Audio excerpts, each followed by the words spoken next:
In 1993, the small town of West Memphis, Arkansas, was rocked by the brutal murders of 3 young boys.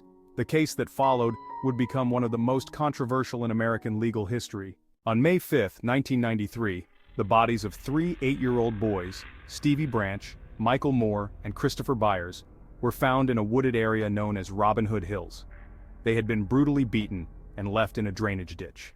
Within a month, 3 teenagers, Damien Echols, Jason Baldwin, and Jessie Misskelley Jr., were arrested and charged with the murders. Dubbed the West Memphis 3, their arrests were based on questionable evidence and coerced confessions. Despite the lack of physical evidence linking them to the crime, the prosecution painted the teenagers as satanic cult members. The trials were fraught with inconsistencies, and all 3 were found guilty.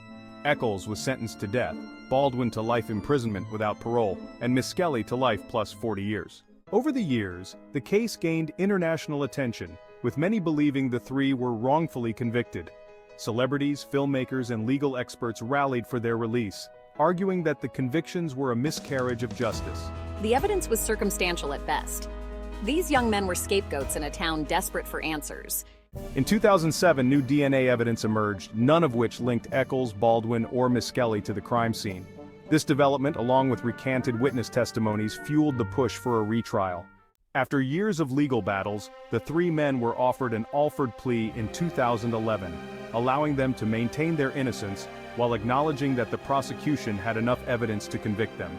They were released from prison after serving 18 years. Though free, the West Memphis 3 continued to fight to clear their names completely.